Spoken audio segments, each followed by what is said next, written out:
তথ্য পেয়ে ডিবি বগুড়ার টিমটি সেখানে প্রগতির অবস্থান নেয় এবং সেক্ষেত্রে দুজন আসামি শিপলু আর পান্নু সেখানে চলে আসে। শিপলু পান্নু এখানে আসবার পরে টাকা নিতে আসে, তাকে হাতে নাতে গ্রেফতার করা হয় এবং তাদের দেওয়া তথ্য মতে জানা যায় যে পান্নুর যে ভাই রয়েছে পায়েল, সে বিদেশে রয়েছে, সে লিবিয়াতে রয়েছে। সে আরেকজন হোদা। এই পান্নু এবং শিপলুকে আমরা আমাদের হেফাজতে নিয়েছি গতকাল 7:30টার দিকে, রাত 7:30টায়।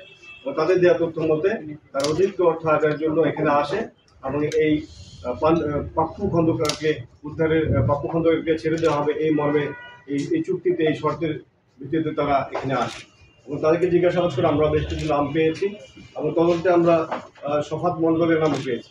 আমরা জানতে পেরেছি যে এই যে ভিকটিম দুইজন রয়েছে, তাকে ভিকটিম দুই ভাই যে তাদেরকে তাদের দূর সম্পর্কে আত্মীয় উজ্জ্বল তাদেরকে প্রলোভন দেখায় যে বিদেশে চাকরি দেওয়া হবে এবং উজ্জ্বলের মাধ্যমে সেখানে সাইদ নামে একজন রয়েছে, সেই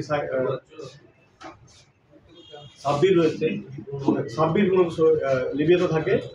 উজ্জ্বলের মারফত এবং সাইদের যোগাযোগ করে এই দুইজন লিবিয়াতে চলে যায়। আমরা এই অপহরণকারীদের বিরুদ্ধে ব্যবস্থা নিচ্ছি। আমরা দেখতে পাচ্ছি যে একটা অর্গানাইজড ক্রাইম, এটা একটা সংঘবদ্ধ অপরাধ। এই ক্ষেত্রে বাংলাদেশিরাই লিবিয়াতে অবস্থান করে বাংলাদেশিদেরকে প্রলুব্ধ করে তাদেরকে ফাঁদে ফেলে তাদের কাছ থেকে আসলে ওখানে মুক্তিপণ আদায় করছে, অত্যাচার করছে এবং এই ক্ষেত্রে সকল বাংলাদেশিরাই ঐক্যবদ্ধ সেখানে বিদেশি অপরাধগুলো করছে এবং তাদেরকে আসলে মূলত এক প্রকার এক্সপ্লয়েট করছে। কোনো রকম চাকরির কোনো ব্যবস্থা হচ্ছে না। আমাদের যারা ভিকটিম তারা অতি সাধারণ নাগরিক। এই দুইজন আমরা জেনেছি যে তাদের বাবা একজন রিক্সা চালক এবং এই অর্থ জোগাড়ের জন্য তারা তাদের জমি ছিল সেটা বিক্রি করে দিয়েছে এবং দেখা যাচ্ছে যে দূর সম্পর্কে আত্মীয় স্বজনরা তাদেরকে টার্গেট করেছে।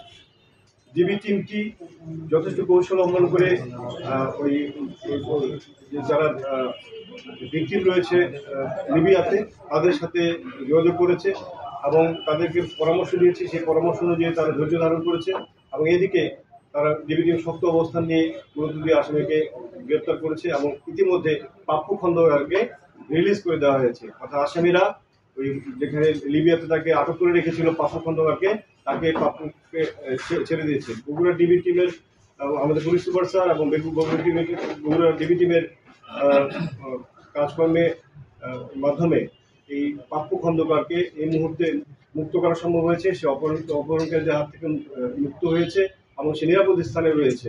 আমরা জেনেছি যেহেতু তাদের এক ভাই সাইদ খন্দকার ইতিমধ্যে বাংলাদেশে পৌঁছে গেছে, তাদের এক ভাইকে আমরা এখনই আমরা লাইভে চলে যাব।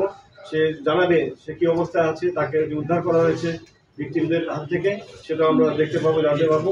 এই দিনগুলোর একটা অসামান্য সাফল্য যে বিদেশে একজন ভিকটিম